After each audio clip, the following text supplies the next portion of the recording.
Hello friends, फिक्याक YouTube channel पर आप सभी का स्वागत है।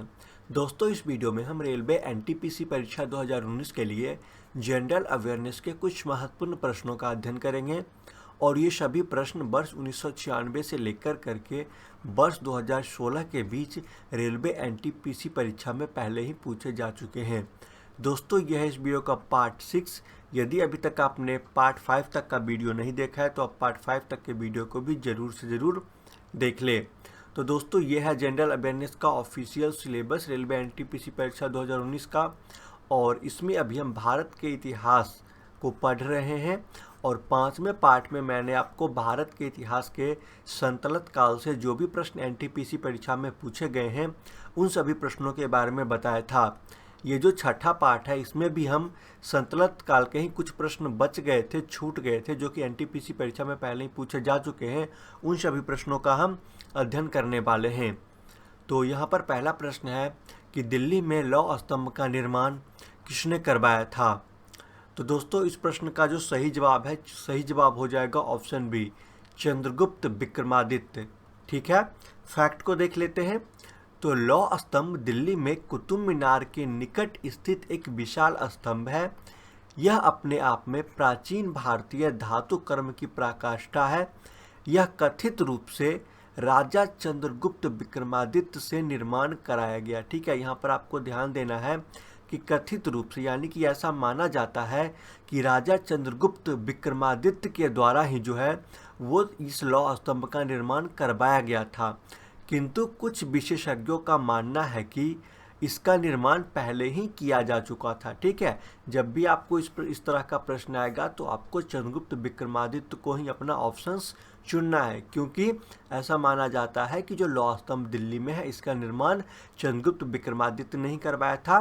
हालांकि कुछ जो विशेषज्ञ हैं उनका मानना है नहीं, ऐसा नहीं है, पहले ही इसका निर्माण किया जा चुका था। ठीक है, आगे बढ़ते हैं और अगला प्रश्न है कि भारत में नहरों के सबसे बड़े नेटवर्क का निर्माण दिल्ली के किस सुल्तान ने करवाया था। तो दोस्तों, इस प्रश्न का सही जवाब हो जाएगा ऑप्शन बी, फिरोज शाह तुगलक।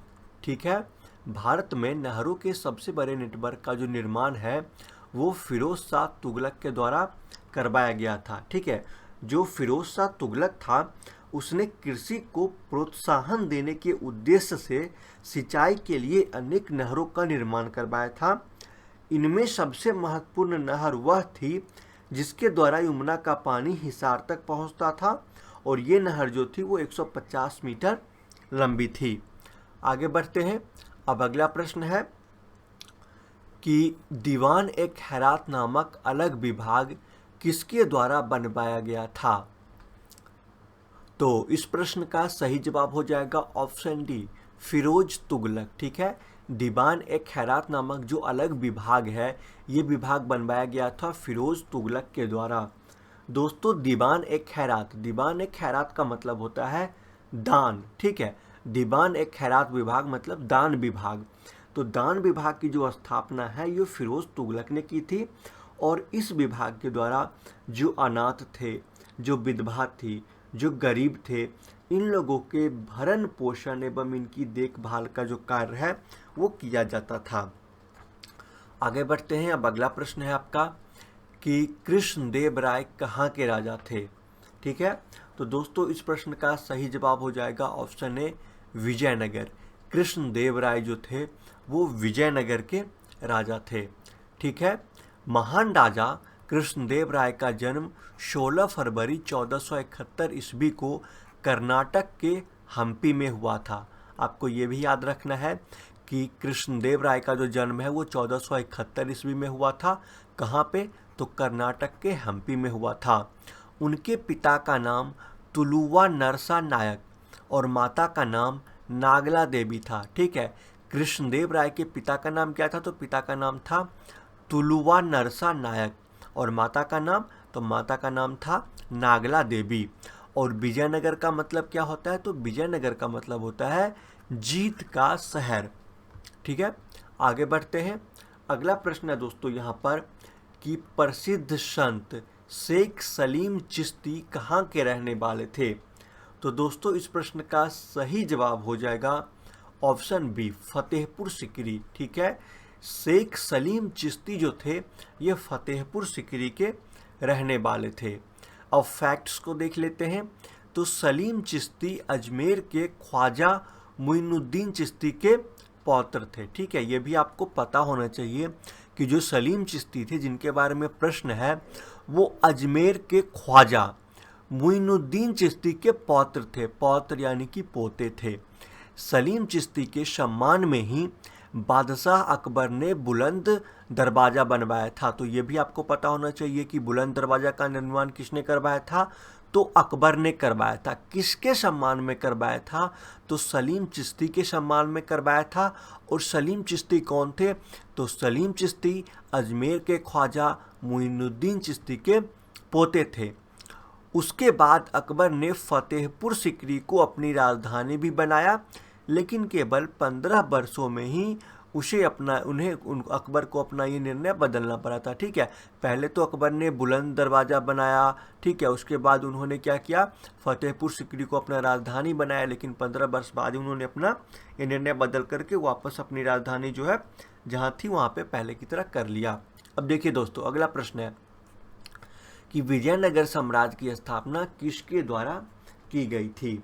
ठीक है, तो इस प्रश्न का सही जवाब हो जाएगा ऑप्शन सी हरिहर बुक्का। ठीक है, विजयनगर साम्राज्य की जो स्थापना है ये हरिहर बुक्का के द्वारा की गई थी। अब जानते हैं विजयनगर साम्राज्य के बारे में फैक्ट्स। तो विजयनगर साम्राज्य जो कि 1336 ईस्वी से लेकर करके 1646 ईस्वी तक था ये साम्राज्य, ये मध्यकालीन दक्षिण भारत का एक साम्राज्य था। ठीक है, इसके राजाओं ने 310 वर्ष राज किया। इसका वास्तविक नाम कर्नाटक साम्राज्य था। ठीक है, ये भी आपको पता होना चाहिए कि जो विजयनगर साम्राज्य था इसका एक अन्य नाम था जो वास्तविक नाम से जाना जाता है, ये था कर्नाटक साम्राज्य। ये भी पता होना चाहिए कि विजयनगर जो साम्राज्य है ये 1336 ईस्वी से लेकर करके 1646 ईस्वी तक ये साम्राज्य कायम रहा था, लगभग 310 वर्ष तक। ठीक है, इसकी स्थापना हरिहर और बुक्का राय नामक दो भाइयों ने की थी। अभी मैंने आपको बताया इसका जो जवाब था कि जो विजयनगर साम्राज्य इसकी स्थापना हरिहर और बुक्का नाम के दो भाइयों ने की थी। पुर्तगाली इसे विशनागा राज्य के नाम से जानते थे। ठीक है, ये भी आपको पता होना चाहिए कि जो पुर्तगाली थे वो विजयनगर साम्राज्य को विशनागा राज्य के नाम से जानते थे। ठीक है, उसके बाद अब अगला प्रश्न है कि विजयनगर साम्राज्य की राजधानी कहाँ स्थित थी। ठीक है, तो दोस्तों इस प्रश्न का सही जवाब हो जाएगा ऑप्शन बी हम्पी। ठीक है, विजयनगर साम्राज्य की जो राजधानी थी वो कहाँ स्थित थी, तो वो हम्पी में स्थित थी। अब इसके फैक्ट्स को हम जान लेते हैं। ठीक है, हम्पी जो है दोस्तों ये कहाँ पे है, किस राज्य में आता है, तो अभी कुछ देर पहले मैंने आपको बताया था हम्पी कर्नाटक में स्थित है। ठीक है, कर्नाटक में स्थित है। ये जो है कर्नाटक राज्य में तुंगभद्रा नदी के तट पर स्थित है। ठीक है, नदी का भी नाम आप लोग याद रखिएगा, हो सकता है आपसे एग्जाम में आगे पूछ लिया जाए कि जो तुंगभद्रा नदी है ये किस राज्य में बहती है, तो कर्नाटक में। ठीक है, ये हम्पी कर्नाटक के तुंगभद्रा नदी के तट पर स्थित है। ठीक है, अब देखिए दोस्तों, आप लोग यदि इन सभी प्रश्नों का PDF डाउनलोड करना चाहते हैं जो कि रेलवे NTPC परीक्षा में पहले ही पूछे जा चुके हैं तो कर सकते हैं। लिंक वीडियो के डिस्क्रिप्शन में दिया गया है। साथ ही साथ आप हमसे फेसबुक पर भी जुड़ सकते हैं। फेसबुक का भी जो लिंक है वो वीडियो के डिस्क्रिप्शन में दिया गया है। आप हमें फेसबुक पर मनोहर 8210 से भी सर्च कर सकते हैं। ठीक है, इसके साथ ही साथ दोस्तों यदि आप रेलवे परीक्षा की तैयारी कर रहे हो तो आपको जो है रेलवे NTPC परीक्षा जो 2016 हुआ था उसका जो पूरा का पूरा क्वेश्चन पेपर है, ठीक है, आंसर की कह लीजिए या फिर क्वेश्चन पेपर कह लीजिए, पूरा का पूरा क्वेश्चन पेपर, साथ ही साथ जो रेलवे ALP का परीक्षा हुआ था 2018 में उसका पूरा का पूरा क्वेश्चन पेपर, और जो ग्रुप D परीक्षा हुआ था 2018 में उसका पूरा का पूरा क्वेश्चन पेपर, ये तीनों पूरा का पूरा क्वेश्चन पेपर जो है दोस्तों वो आप लोग जो है वो ले सकते हो, हमसे खरीद सकते हो। इसका जो प्राइस होगा दोस्तों वो 49 रुपये के आसपास है। तो अगर आप ये भी खरीदना चाहते हो तो इसका भी लिंक जो है वो इस वीडियो के डिस्क्रिप्शन में दिया गया है। ठीक है, आगे बढ़ते हैं और जो अगला प्रश्न है दोस्तों वो है कि दिल्ली के सुल्तानों के द्वारा किस भाषा को संरक्षण दिया गया था। ठीक है, तो दोस्तों इस प्रश्न का सही जवाब हो जाएगा ऑप्शन बी, फारसी। दिल्ली के सुल्तानों के द्वारा फारसी भाषा को संरक्षण दिया गया था। ठीक है, अब हम फैक्ट्स को देख लेते हैं कि जो दिल्ली के जो सल्तनत काल में, ठीक है, दिल्ली में सल्तनत काल में राजकीय प्रोत्साहन केवल मुस्लिम विद्वानों को दिया जाता था और मुस्लिम विद्वानों में भी उनको जो कि फारसी को लिखना जानते थे। ठीक है, तो इस तरह से इस बात तो ये स्पष्ट होता है कि जो दिल्ली के सुल्तान थे उन्होंने फारसी भाषा को संरक्षण दे रखा था। ठीक है, आगे बढ़ते हैं अगले प्रश्न की तरफ। और अब अगला प्रश्न है कि विजयनगर की यात्रा करने वाला इतालवी पर्यटक कौन था। विजयनगर की यात्रा करने वाला जो इतालवी पर्यटक था दोस्तों, इसका नाम है निकोलो कॉन्टी। ठीक है, सही जवाब हो जाएगा ऑप्शन सी, निकोलो कॉन्टी। अब देखिए दोस्तों, मैं आपको फैक्ट बता देता हूं कि निकोलो कॉन्टी विजयनगर आने वाला पहला इतालवी यूरोपीय यात्री था जो देवराय प्रथम के शासनकाल में, देवराय प्रथम का शासनकाल कब से कब तक था ये भी आपको पता होना चाहिए। तो 1406 ईस्वी से लेकर करके 1422 ईस्वी तक था। तो देवराय प्रथम के शासनकाल में निकोलो कॉन्टी जो है वो विजयनगर आया था।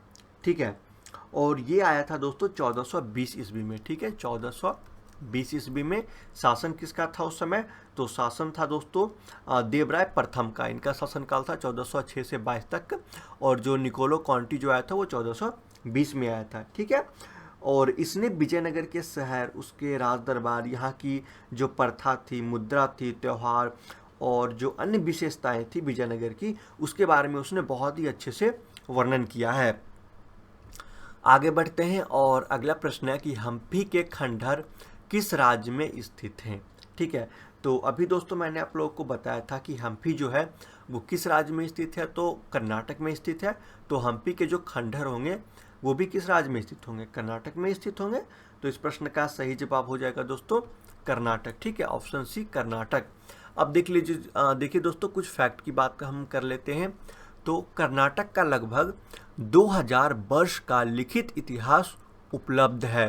ठीक है, कर्नाटक पर नंद, मौर्य और सातवाहन राजाओं का शासन रहा। इसके अलावा 4वीं शताब्दी के मध्य से इस राज्य पर इसी क्षेत्र के राजवंशों वनवासी के कदम्ब तथा गंगे का अधिकार रहा। श्रवणबेलगोला में विश्व प्रसिद्ध गोमतेश्वर की विशाल प्रस्तर प्रतिमा वंश के एक मंत्री चामुंडाई ने ही बनवाई थी। ठीक है, आगे बढ़ते हैं। अगला प्रश्न है दोस्तों आपका, कुतुबुद्दीन ऐबक के बाद दिल्ली का सुल्तान कौन बना था। तो इस प्रश्न का सही जवाब हो जाएगा ऑप्शन बी, इल्तुतमिश। ठीक है, कुतुबुद्दीन ऐबक के बाद जो है वो दिल्ली का सुल्तान बना था इल्तुतमिश। ठीक है, फैक्ट्स को देखते हैं। तो इल्तुतमिश दिल्ली सल्तनत में गुलाम वंश का एक प्रमुख शासक था। वंश के संस्थापक कुतुबुद्दीन ऐबक के बाद वो उन शासकों में से था जिसने दिल्ली सल्तनत की नींव मजबूत हुई। ठीक है, तो देखिए दोस्तों, यहाँ पर आपको एक फैक्ट क्लियर हो गया होगा कि जो गुलाम वंश जो था, गुलाम वंश की स्थापना किसके द्वारा की गई थी, तो गुलाम वंश की स्थापना हुई थी कुतुबुद्दीन ऐबक के द्वारा हुई थी। ठीक है, और सल्तनत की नींव मजबूत हुई थी जब इल्तुतमिश जो था वो कुतुबुद्दीन ऐबक के बाद सुल्तान बना था, तब वह ऐबक का दामाद भी था। ठीक है, यह भी आपको पता होना चाहिए कि जो इल्तुतमिश था वो कुतुबुद्दीन ऐबक का दामाद भी था। उसने 1211 ईस्वी से 1236 ईस्वी तक शासन किया था। ठीक है, जो इल्तुतमिश था उसने 1211 ईस्वी से लेकर करके 1236 ईस्वी तक शासन किया था। यहाँ पर दोस्तों आपको ध्यान देना है कि किसी किसी किताब में जो है वो 1210 ईस्वी भी लिखा गया है। ठीक है, तो उसने 1211 ईस्वी से 1236 ईस्वी तक कुतुबुद्दीन ऐबक ने शासन किया था। और यहाँ पर आपको एक चीज़ और पता होना चाहिए दोस्तों कि अजमेर की जो मस्जिद है, ठीक है, अजमेर की मस्जिद का निर्माण इल्तुतमिश ने ही करवाया था। ठीक है, आगे बढ़ते हैं अगले प्रश्न की तरफ। और अगला प्रश्न है कि कुतुब मीनार की ऊंचाई कितनी है। तो दोस्तों कुतुब मीनार की जो ऊंचाई है वो ऊंचाई है 238 फीट, यानी कि सही जवाब हो जाएगा option C, 238 feet Qutub Minar की ऊंचाई है। अब फैक्ट्स देखते हैं। तो कुतुब मीनार भारत में दक्षिण दिल्ली शहर के महरौली भाग में स्थित ईंट से बनी विश्व की सबसे ऊंची मीनार है। ठीक है, तो कुतुब मीनार जो है वो दिल्ली शहर में स्थित है और दिल्ली शहर में भी दक्षिणी दिल्ली में स्थित है। और यहाँ पर दोस्तों आपको पता होना चाहिए कि कुतुब मीनार जो है वो ईंट से बना हुआ विश्व का सबसे ऊंचा मीनार है। ठीक है, ईंट से बना हुआ विश्व के सबसे ऊंचा मीनार है कुतुब मीनार। यह परिसर यूनेस्को द्वारा विश्व धरोहर के रूप में स्वीकृत किया गया है। ठीक है, तो यूनेस्को जो है उसने कुतुब मीनार को विश्व के धरोहर के रूप में स्वीकृत किया है। आगे बढ़ते हैं दोस्तों और अब हम अगले प्रश्न की तरफ देखते हैं। तो हमारा जो अगला प्रश्न है वो यहाँ पर है कि कुतुबुद्दीन ऐबक गुलाम वंश का संस्थापक था, वह किसका गुलाम था? तो जो दोस्तों मैंने अभी आपको बताया था पिछले प्रश्न में ही कि गुलाम वंश का जो संस्थापक था वो कुतुबुद्दीन ऐबक था, वह किसका गुलाम था? तो दोस्तों जो कुतुबुद्दीन ऐबक था वो मोहम्मद गोरी का गुलाम था। ठीक है, किसका गुलाम था? तो मोहम्मद गोरी का गुलाम था। सही जवाब हो जाएगा ऑप्शन ए, मोहम्मद गोरी। ठीक है, कुतुबुद्दीन ऐबक मोहम्मद गोरी का गुलाम था। अब देखिए दोस्तों यहाँ पर बात करते हैं फैक्ट्स की। तो मध्यकालीन भारत के शासक कुतुबुद्दीन ऐबक दिल्ली सल्तनत के पहले शासक और गुलाम वंश के संस्थापक भी थे। वह ऐबक जनजाति के तुर्की थे और केवल 1206 से लेकर करके 1210 के बीच 4 साल तक ही सुल्तान रहे थे। ठीक है, और यही जब ये 1210 तक जब जो कुतुबुद्दीन ऐबक सुल्तान रहे, फिर 1210 कह लीजिए या फिर 1200 जो है वो 11 कह लीजिए, उसके बाद इल्तुतमिश बन गया था शासक।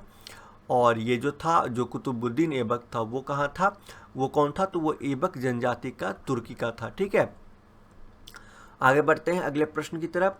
तो दोस्तों अगला प्रश्न है यहाँ पर कि भारत में गुलाम वंश का संस्थापक कौन था?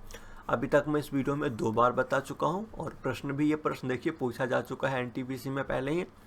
तो कुतुबुद्दीन ऐबक हो जाएगा गुलाम वंश का संस्थापक, ऑप्शन ए जो है वो आपका सही जवाब हो जाएगा। ठीक है, देखिए दोस्तों भारत में गुलाम वंश के संस्थापक के रूप में कुतुबुद्दीन ऐबक को जाना जाता है। यह मोहम्मद गोरी का गुलाम था और उसने दिल्ली सल्तनत पर 1206 से लेकर करके 1210 ईस्वी तक शासन किया।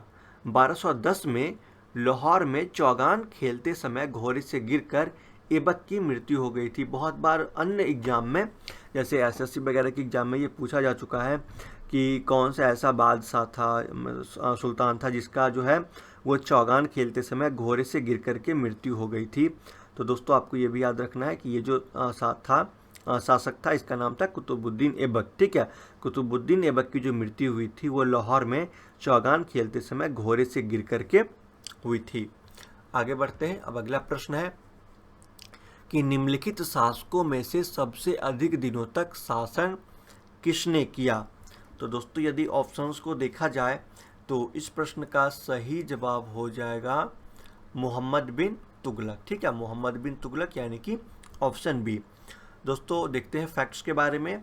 तो अलाउद्दीन खिलजी, ठीक है, अलाउद्दीन खिलजी जो हो गया सबसे पहले, इसका जो शासनकाल था, इसका शासनकाल था 1296 से लेकर करके 1316 ईस्वी के बीच में। ठीक है, अब आते हैं मोहम्मद बिन तुगलक का शासनकाल। तो मोहम्मद बिन तुगलक का शासनकाल था 1325 से लेकर करके 1351 के बीच। फिर बात करते हैं इब्राहिम लोदी की। तो इब्राहिम लोदी का शासनकाल था 1517 से लेकर करके 1526 के बीच। और फिर आता है शेरशाह सूरी। तो शेरशाह सूरी का शासनकाल था 1540 ईस्वी से लेकर करके 1545 ईस्वी तक। तो दोस्तों आप देख सकते हैं कि जो सबसे ज़्यादा दिन का शासनकाल रहा वो 1325 से लेकर करके जो आपका है 1351 तक वो मोहम्मद बिन तुगलक का ही रहा था। ठीक है, आगे बढ़ते हैं। और अब अगला प्रश्न है कि भारत में मनशबदारी प्रथा की शुरुआत क्यों की गई थी?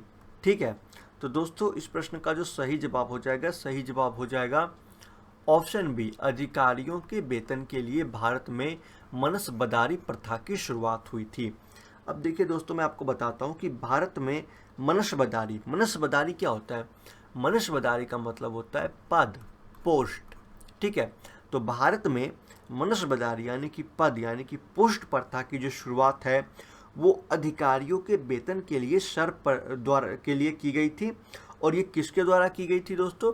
तो ये अकबर के द्वारा की गई थी, ठीक है। और इसमें जो सैनिक और गैर सैनिक अधिकारी थे दोनों के लिए था, दोनों के लिए इसमें वेतन से संबंधित ये प्रथा था, ठीक है।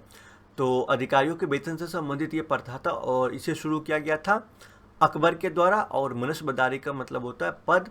बस हो गया, इतना आपको पता होना चाहिए। तो आगे बढ़ते हैं और अगला प्रश्न है कि तेनालीराम किसके दरबारी थे? तेनालीराम किसके दरबारी थे?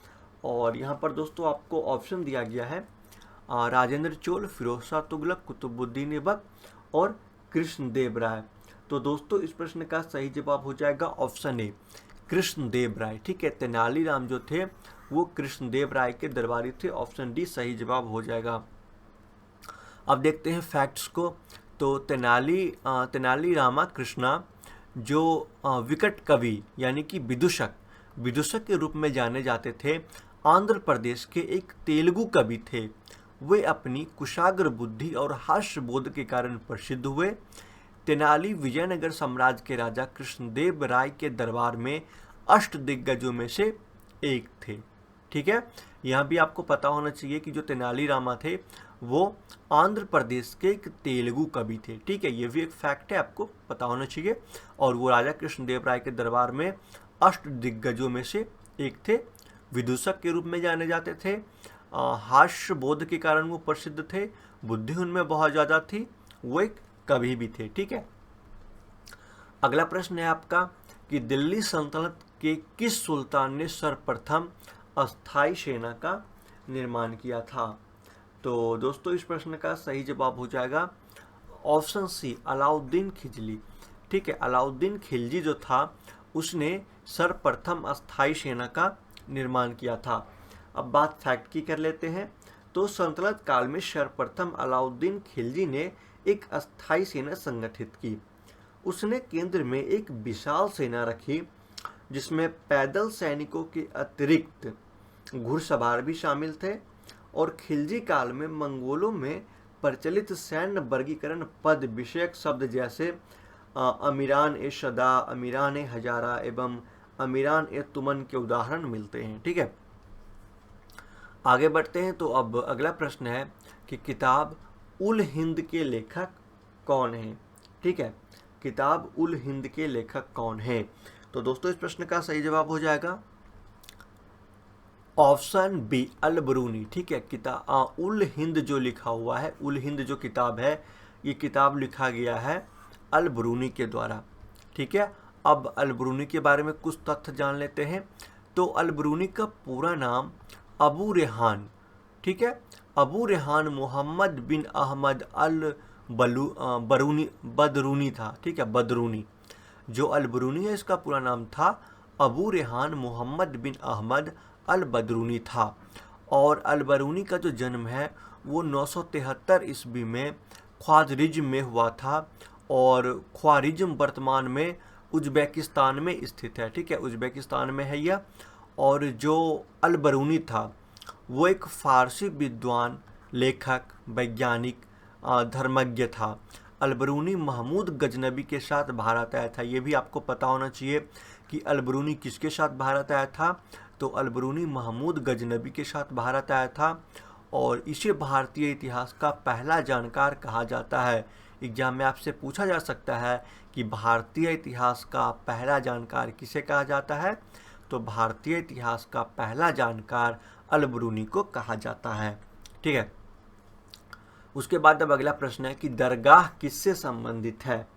तो दोस्तों ऑप्शन दिया गया है आपका सूफी संतों की कब्र से, सूफी संतों के जन्म स्थान से, सूफी संतों के निवास स्थान से, या फिर इनमें से कोई नहीं। तो दोस्तों जो दरगाह होता है, दरगाह जो होता है वो होता है सूफी संतों का कब्र। सूफी संतों का जो कब्र होता है उसको दरगाह बोला जाता है। ठीक है, सही जवाब हो जाएगा ऑप्शन ए दरगाह। आगे बढ़ते हैं अगले प्रश्न की तरफ। हैदराबाद शहर का संस्थापक, ठीक है, हैदराबाद शहर का संस्थापक कौन है? तो इस प्रश्न का सही जवाब हो जाएगा ऑप्शन सी मोहम्मद कुली कुतुब शाह। मोहम्मद कुली कुतुब शाह जो है ये हैदराबाद शहर का संस्थापक है। सही जवाब हो जाएगा ऑप्शन सी मोहम्मद कुली कुतुब शाह। उसके बाद फैक्ट्स को देख लेते हैं। तो हैदराबाद को 1591 में मूसी नदी के दक्षिणी किनारे पर बनाया और स्थापित किया गया था। ठीक है, हैदराबाद को कब बनाया गया था, कब स्थापित हुआ था? तो 1591 ईस्वी में। कौन से नदी के किनारे? तो मूसी नदी के किनारे स्थापित किया गया था। ठीक है, मोहम्मद कुली कुतुब शाह ने ईरान के आर्किटेक्ट को शहर बनाने के लिए बुलाया और बेहतरीन प्लान के साथ बनाया। हैदराबाद को हैदर के शहर के रूप में नामित किया गया और राशिदुन खलीफा में चौथे खलीफा अली इब्न अबी तालिब का नाम हैदर भी था। इसी नाम से इस शहर का नाम हैदर आबाद यानी कि हैदराबाद रखा गया। ठीक है, एक बार मैं फैक्ट्स को फिर से पढ़ देता हूँ ताकि आपका यहाँ पर जो है वो लास्ट वाला जो पॉइंट है वो क्लियर हो जाए। यहाँ तक तो आपको पता चल गया होगा कि जो हैदराबाद है वो 1591 ईस्वी में बना, मूसी नदी के किनारे बना और इसको बनाने के लिए मोहम्मद कुली कुतुब शाह ने ईरान से आर्किटेक्ट को मंगवाया था। ठीक है, अब देखिए राशिदुन खलीफा में चौथे खलीफा अली इब्न अली तालिब का नाम हैदर भी था। इस नाम से इस शहर का नाम हैदर आबाद रखा गया और हैदर आबाद यानी कि हैदराबाद। ठीक है दोस्तों, जो पहले के जो मुस्लिम जो राजा थे उनके जो नाम होते हैं या फिर जो अंग्रेज़ों के नाम होते हैं बहुत ही डिफ़िकल्ट होते हैं, उन्हें पढ़ने में बहुत तरह की परेशानियाँ आती है। ठीक है, आगे बढ़ते अगले प्रश्न की तरफ। तो अगला प्रश्न है कि मशहूर यूरोपीय यात्री बर्नियर पेशे से क्या था? तो दोस्तों इस प्रश्न का सही जवाब जो होगा वो हो जाएगा आपका चिकित्सक। ठीक है, ऑप्शन सी चिकित्सक। जो मशहूर यूरोपीय यात्री बर्नियर था वो पेशे से एक चिकित्सक था। ठीक है, उसके बाद अगला प्रश्न है कि भारत के तोते की संज्ञा किसे दी गई है? तो दोस्तों यहाँ पर ऑप्शंस को अब हम देख लेते हैं। तो ऑप्शन है आपका तानसेन महमूद, गजनी, अमीर खुसरो और तेनालीराम। तो दोस्तों इस प्रश्न का जो सही जवाब हो जाएगा, सही जवाब हो जाएगा ऑप्शन सी अमीर खुसरो। अमीर खुसरो को जो है वो भारत के तोते की संज्ञा दी गई है। किसको? तो अमीर खुसरो को। ठीक है, आगे बढ़ते हैं दोस्तों और यहाँ पर फैक्ट्स भी देख लेते हैं। तो खरी बोली हिंदी के प्रथम कवि अमीर खुसरो सूफियाना कवि थे और ख्वाजा निजामुद्दीन औलिया के मुरीद थे। इनका जन्म ईस्वी सन 1253 में हुआ था। ठीक है, अमीर खुसरो का जन्म कब हुआ था? तो इनका जन्म हुआ था 1253 ईस्वी में और खुसरो के पिता अमीर शैफुद्दीन मुहम्मद इनके जन्म से पूर्व तुर्की में लाचीन कबीले के सरदार थे। तो अमीर खुसरो के पिता का नाम था अमीर शैफुद्दीन मुहम्मद। ठीक है, अमीर खुसरो का जन्म हुआ था 1253 ईस्वी में। इसके साथ ही साथ आपको ये भी फैक्ट याद रखना है कि खरी बोली हिंदी के प्रथम कवि अमीर खुसरो सूफियाना कवि थे। ठीक है, उसके बाद आगे बढ़ते हैं दोस्तों। तो अगला प्रश्न है कि गुलाम वंश को किस अन्य नाम से जाना जाता है? ठीक है, तो इस प्रश्न का सही जवाब होगा ऑप्शन ए मामलूक वंश। गुलाम वंश को मामलूक वंश के नाम से भी जाना जाता है। सही जवाब हो जाएगा इसका ऑप्शन ए। फैक्ट्स को देखते हैं। तो गुलाम वंश मध्यकालीन भारत का एक राजवंश था। इस वंश का पहला शासक कुतुबुद्दीन ऐबक था, जिसे मोहम्मद गोरी ने पृथ्वीराज चौहान को हराने के बाद नियुक्त किया था।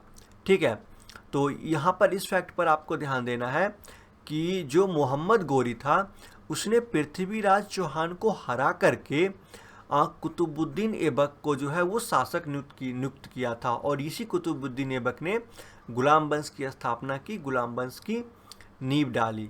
ठीक है, अब देखिए दोस्तों यहाँ पर आपको ध्यान देना है कि जो पृथ्वीराज चौहान थे वो हिंदू के जो सबसे लास्ट वाले शासक थे वो थे। ठीक है, इस वंश ने दिल्ली की सत्ता पर गुलाम वंश यानी कि 1206 से लेकर करके 1290 ईस्वी तक शासन किया, राज किया। उसके बाद अगला प्रश्न है कि चार मीनार किसके द्वारा निर्मित है? तो चार मीनार को कुली कुतुब शाह के द्वारा बनवाया गया था। सही जवाब हो जाएगा ऑप्शन ए, कुली कुतुब शाह। कुली कुतुब शाह ने चार मीनार का निर्माण करवाया था। और चार मीनार जो है ये 1591 ईस्वी में बनाई गई थी। 1591 में हैदराबाद में स्थित है चार मीनार। ठीक है, आगे तो दोस्तों जो संतलत काल के जो प्रश्न थे, जो कि बचे हुए प्रश्न थे, उन प्रश्नों को भी मैंने पार्ट 6 में कवर कर दिया है। अब जो दोस्तों आपका पार्ट 7 का जो वीडियो कल आ जाएगा। अब से दोस्तों हर वीडियो टाइम पे आ जाया करेगा। ठीक है, सुबह में 8 बजे आपका जनरल अवेयरनेस का वीडियो आ जाएगा। तो कल का जो वीडियो होगा उसमें हम मुगल काल से संबंधित जो भी प्रश्न अभी तक एनटीपीसी परीक्षा में पूछे जा चुके हैं उन सभी प्रश्नों के बारे में पढ़ेंगे। दोस्तों यदि आपको ये वीडियो अच्छा लगा हो तो वीडियो को आप लाइक करें, दोस्तों के साथ शेयर करें। साथ ही साथ आप हमें कमेंट करके बताएं कि इन सभी प्रश्नों में से आपको कितने प्रश्नों का जवाब पहले से ही पता था। और यह आप हमसे फेसबुक पर भी जुड़े। साथ ही साथ यदि आप PDF डाउनलोड करना चाहते हैं तो वीडियो के डिस्क्रिप्शन में जाएँ। Thank you.